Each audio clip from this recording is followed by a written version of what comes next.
I'm very excited to be here. This is my second year at the conference, and actually it was through this conference that I was able to make introductions with Chris, so this is the byproduct of a great conference last year. Thank you, Jeff. All right, forward. So really, I spoke more on COSAFA's work last year, but I do want to make quick introductions of I work with the aviation industry. To most of you in the room, those acronyms on the side probably don't mean a lot, but what they do mean is that is the business and commercial aviation sector globally, representing the stakeholders from fuel suppliers, fixed base operators, private jets, and airlines. So we really encompass the entire supply chain and use for sustainable aviation fuel. And really what our work is creating generally accepted accounting principles. So what that means is finding standardization for that clarity and consistency of the environmental attributes or that emissions benefits that come from SAF to get this recognized by regulatory agencies and be interoperable across registries. And it's through this documentation and tracking and accounting that we really capture the value of SAF and support the market.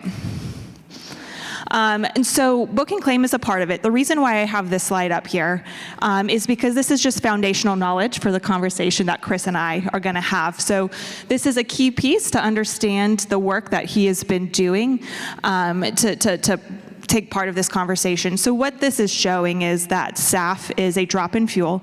It uses the same logistics transportation infrastructure as traditional jet fuel. So it is produced, it is blended with conventional fossil fuels, and uses the same distribution to go to aircraft operators and then also to other aviation customers and end service users after that. Those environmental benefits can be decoupled and sold separately. Those benefits are sold to those customers on that right side, and that SAF is sold as jet fuel. So the people getting the actual fuel don't get to claim any of those environmental benefits. The people purchasing those attributes along with their traditional fuel then are able to claim those environmental benefits. This is done through tracking and documentation, reporting, and tracking really both of these two commodities. So this concept is fundamental to understanding the work that Chris has done, and what this does, it enables producers to access a wider market, and it allows those people who don't have access to the physical product to still decarbonize their operations. And so with this, Chris is going to do a quick introduction of his work, and then we're just going to have a conversation about some of the challenges and the outcomes that have ensued from there. Great. Thanks. So as mentioned, I'm Chris Lindberg. I'm with the federal government and the Treasury Board of Canada, Treasury Board of Canada Secretariat. Sorry, a little tongue-tied this morning. And our Centre for Greening Government. So I'll just give a bit of background for us and our program. So greening government is part of Canada's broader suite of climate commitments. So we have made this broad commitment to Canada through legislation to lead in the reduction of the environmental footprint of our operations, which is pretty substantial when you consider this includes our buildings, it includes all the our fleet activities, and of particular interest for today, our national safety and security fleet, so the military and the Coast Guard and the RCMP. So we have a greening government strategy that sets these out our objectives. We will be obtaining net zero emissions overall by 2050, and we have various reduction targets and commitments on that route. And we're organized kind of around real property, fleet, procurement, and climate resilience. So the role of the Centre for Greening Government is we provide direction, we kind of coordinate, cajole, drive action across the government to reduce impacts. And we also operate two funds, the Greening Government Fund and the Low Carbon Fuel Procurement Program. The Low Carbon Fuel Procurement Program was designed to help our air and marine operations move towards net zero, in particular for this national safety and security fleet. So that, as I mentioned, is national defense, so the Air Force, the Navy, the Armed Forces, the RCMP, and the Coast Guard. And they are responsible for almost half of the emissions that the Government of Canada has every year. And most of that is from aviation. So we use about 200 million litres a year for aviation, about 100 million litres a year for marine. And because these are very specific operations with very specific requirements. There aren't a lot of options for the air marine to reduce emissions other than marginally improving our efficiency, switching to low carbon fuels, and then dealing with carbon removal for the residual. And we have set a target that at least 20% of our domestic purchases will be low carbon fuels for our air and marine operations. So that's sustainable aviation fuel, renewable diesel, and biodiesel. The program here then is $135 million over 8 years. We basically fund the cost difference between the conventional fuel and the low carbon fuel that Defense and Coast Guard and Transport Canada are purchasing. We can't cover it for everything, but we are targeting their major operations and working. In fact, most of the work to date has been actually setting up the procurement mechanisms to get access to these fuels because, as Fred mentioned, we've had a great increase in the use of these fuels, particularly for road transport, but the logistics and distribution of these fuels for marine and for aviation is much less. So our goal is not just to buy these fuels and reduce emissions, but to do so in a way that helps to provide a demand-side pull in this market and help accelerate the transition to these clean fuels. So I'll just note that we've been doing that through both the physical procurement of these fuels and through book and claim, as Madison was mentioning. And of interest to some folks in the room is that in Budget 2024, we did, the decision was made to expand the scope of this program to include carbon dioxide removal procurement. So we've committed to spend at least $10 million of these funds on the purchase of permanent carbon dioxide removal services, which I know I saw some presenters showing some great Canadian technologies in that space as well. So that's something we'll be working on a lot over the next year.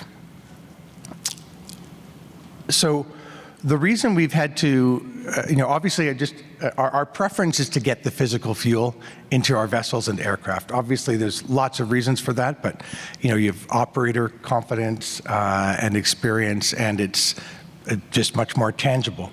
But there's a lot of barriers to getting that fuel into our vessels. We use a fuel standard that's like the NATO fuel standard, so it's not necessarily available, readily available in the market. The blending and distribution infrastructure is not in place. And in many cases, we actually refuel from kind of public facilities, especially for the marine activity. So it's not like we can have a bespoke tank with our bespoke mix of fuel in there. So if the other market players aren't buying the same thing, then it's logistically almost impossible to actually get the physical fuel. So in that case, we have shifted, and we are doing book and claim, and particularly for sustainable aviation fuel. And we see this as being important, not just to enable us to get it at a lower cost, but to also help normalize book and claim transactions in the marketplace and help accelerate deployment of SAF within Canada. So, and I guess a bit of the background for this, we haven't talked a lot about SAF, and it's not covered in ABC's report, but SAF really does cost 2 to 5 times what you pay for conventional jet fuel. So it is very expensive, and that's quite an impact on your operations cost. We have the luxury that we have this program that exists to literally pay that cost premium. But for the broader deployment within the aviation sector, we need to look at ways of bridging that price gap. And there's some of our policy tools in place do help with that, with the carbon levy, with the clean fuel reg, et cetera.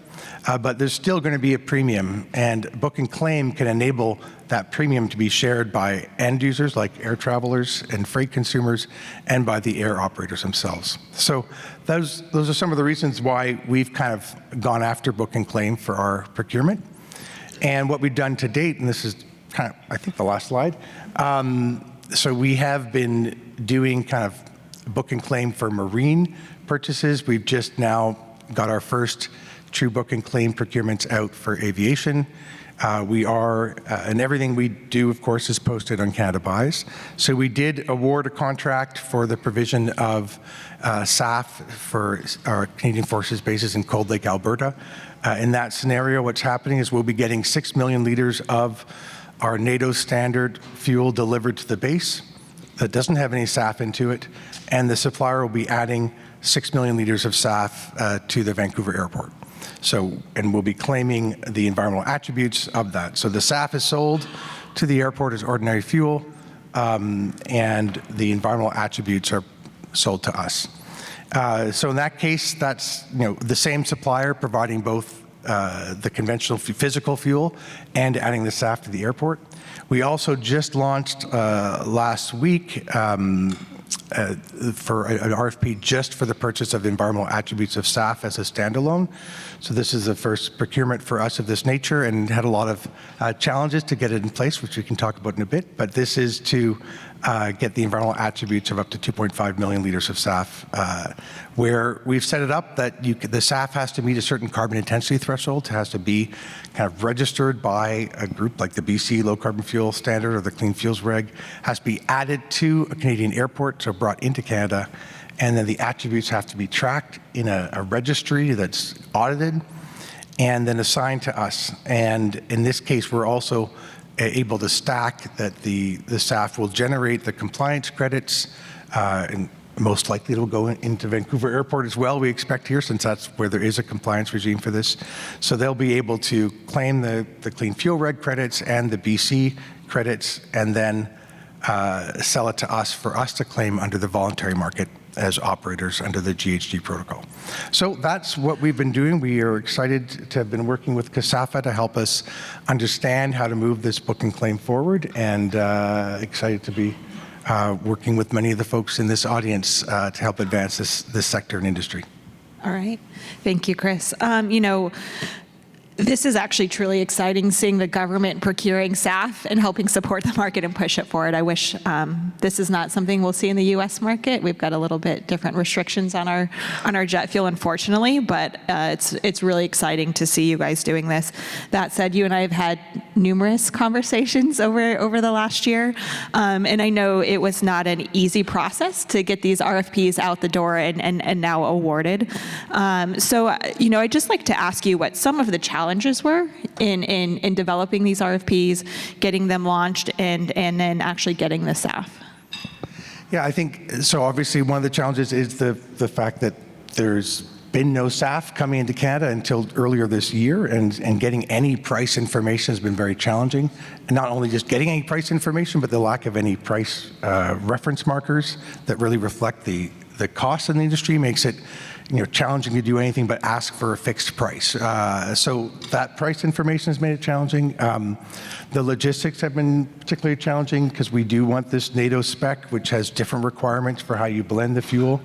Added on top of the fact that we have this different requirements for jet fuel in the States and the rest of the world in terms of the Jet A, Jet A1.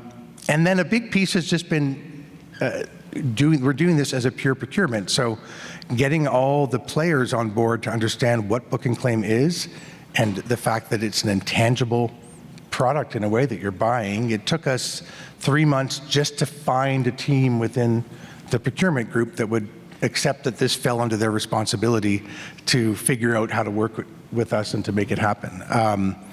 And then the fact that there's not just one system for tracking and reporting on this and for doing book and claim means that we're laying out pretty broad requirements, but it makes it more complicated. It's a lot easier to buy a green building and say, give me LEED Gold or equivalent, and you've got a quality standard. Here, there's no one system. So the work CASAFA is doing in that space is going to be very helpful.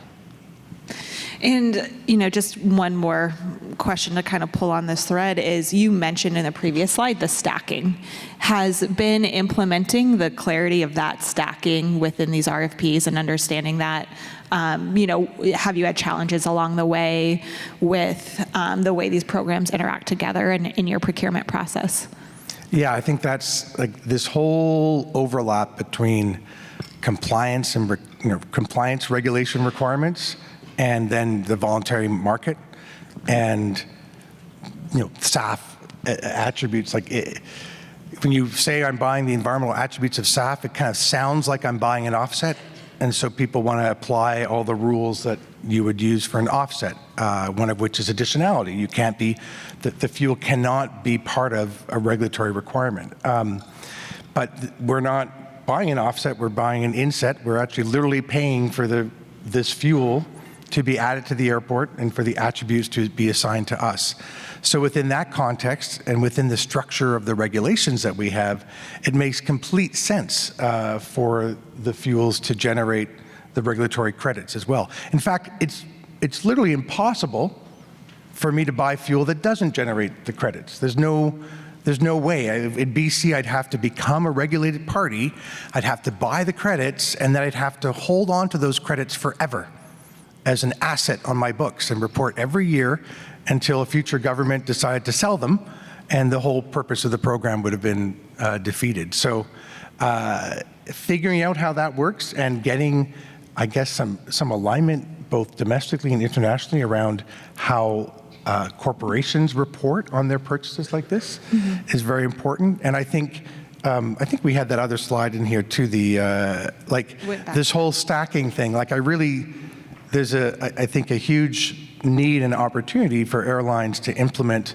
systems whereby corporate leaders and business travelers, instead of saying, oh, let me pay $20 to buy a carbon offset for my flight, which I don't think has a lot of value, can actually say, let me pay X dollars to buy some SAF attributed to my flight.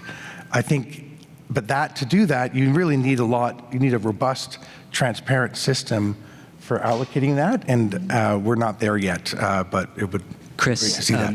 That was just such a key point of what you said around the attributes on top of the regulatory credits that are linked through compliance. I mean, you referenced British Columbia, you said Vancouver Airport, and I think shout out to BC. That's the first SAF mandate and CI reduction policy in the Americas. But Madison, I just wanted to say, like, what Chris just described, the book and claim on top of the regulatory credits, is that common in the book and claim world? We understand there's very different approaches to that. Where is COSAFA on that? Yeah, so there's a lot of complexity to that question, and I will try and break this down a little bit. And common is a hard word, right? Because the SAF market is so small.